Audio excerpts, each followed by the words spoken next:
My son-in-law inherited $35 million after my brother died. I just got an old box until I saw inside. When my brother Raymond died, the lawyer called me first. I hadn't heard from Raymond in almost 12 years, not since our mother's funeral. He was always distant, always secretive. He never married, never had children, and never explained what he did for a living. The only thing I knew was that he was wealthy, very wealthy. So when I arrived at the law office and saw my son-in-law Jacob sitting there in a tailored black suit, I already felt something was wrong. Jacob stood up and shook my hand. "I'm so sorry for your loss, Margaret," he said, his voice smooth like polished marble. I nodded. "Thank you, I didn't know Raymond was close to you." Jacob smiled politely. "We reconnected a few years ago, business discussions." Business discussions, that was Jacob's favorite phrase. He said it when he didn't want to explain anything. The lawyer cleared his throat and opened a thick folder. "Mr. Raymond Carter left a will. The bulk of his estate, approximately $35 million, goes to Jacob Miller." I nearly dropped my purse. "$35 million, I whispered. Jacob didn't look surprised, not even a little. "And for you, Mrs. Bennett," the lawyer continued, sliding a small key across the desk, "your brother left a box." A box. That was it. No money, no house, no investments, just a box. I felt heat rise in my chest. "A box," I repeated, "that's all." The lawyer nodded. "It's in storage, you may retrieve it today." Jacob placed a gentle hand on my arm. Uncle Raymond must have had his reasons. I didn't answer. I didn't trust my voice. Raymond was my brother. I took care of him when he was sick as a child.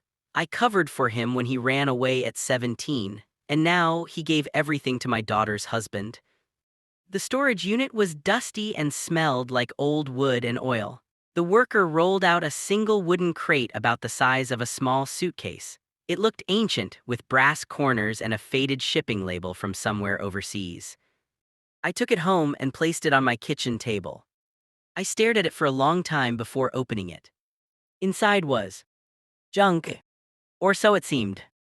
Old notebooks, yellowed letters, a compass, a rusted pocket watch, a stack of photos, and at the very bottom, wrapped in cloth, an iron key. I laughed bitterly. $35 million for him, I muttered, and memories for me. That night I almost threw the box into the trash. But something stopped me. One of the notebooks had my name written inside the cover. Margaret. I opened it. The handwriting was Raymond's. "If you're reading this, it means I kept my promise. I didn't let them take everything." My breath caught. The pages were filled with stories about business deals, secret accounts, betrayals, and something called the Carter Trust. Raymond wrote about building his fortune with two partners. One of them, he said, was a snake in a human suit. That partner's name? Jacob Miller. My son-in-law. I kept reading, heart pounding. Raymond had discovered Jacob was siphoning money into private accounts. When Raymond confronted him, Jacob threatened him. "I can't go to the police," Raymond wrote. "They'll never believe me, so I did something else." He described hiding part of his wealth, not in banks, not in stocks, but in assets only he could trace. The compass in the box. It wasn't decorative. The photos. Landmarks with symbols scratched faintly into the corners. And the iron key. It belonged to something buried. My hands trembled as I read the final page. "I leave the visible fortune to Jacob. Let him think he's won. The real inheritance goes to my sister. She always knew who I truly was." I sat back in my chair, stunned. The box wasn't trash. It was a map. The next morning, I told my daughter Emily I needed time alone. I didn't mention Jacob. I rented a car and drove 3 hours north to a small coastal town I hadn't visited since childhood. One of the photos showed an old lighthouse there. Inside the lighthouse, I found a symbol carved into the wall, matching the notebook. The compass needle spun wildly, then locked toward the cliffs. I followed it down a narrow trail until I reached a rusted metal door embedded in stone. My heart pounded as I used the iron key. The door groaned open. Inside was a small concrete room with shelves. On those shelves sat sealed metal boxes. I opened one. Gold bars. Another box, documents. Another, cash bundles wrapped in plastic. By sunset, I realized what I was standing in.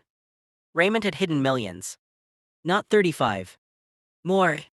I drove home in a daze. 3 days later, Jacob showed up at my house unannounced. Margaret, he said with a fake smile, I heard you went on a trip, everything all right? I crossed my arms, just sorting through Raymond's box. His eyes flicked behind me toward the living room. That junk, he chuckled, old men and their sentimental habits. I leaned closer to him, funny how you got 35 million and I got his secrets. His smile froze. What secrets? I pulled out one of Raymond's notebooks and slid it across the table.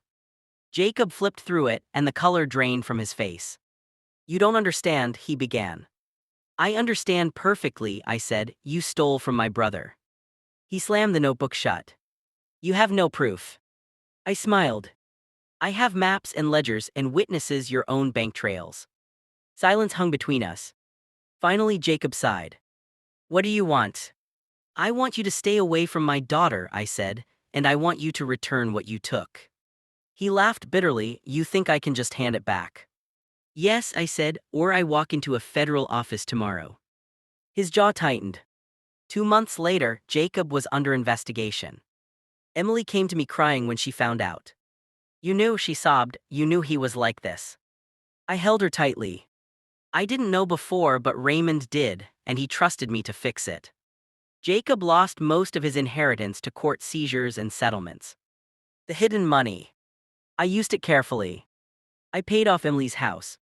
I funded scholarships in Raymond's name. And I opened a small library by the sea, right near the lighthouse. On opening day, I placed Raymond's old compass in a glass case. Under it a plaque read, not all inheritances are gold, some are truth. Sometimes I sit there and think about that box. How it looked worthless. How everyone laughed at it. How I almost threw it away. But inside that old box was justice. And my brother's last gift to me wasn't money. It was the chance to finish what he couldn't.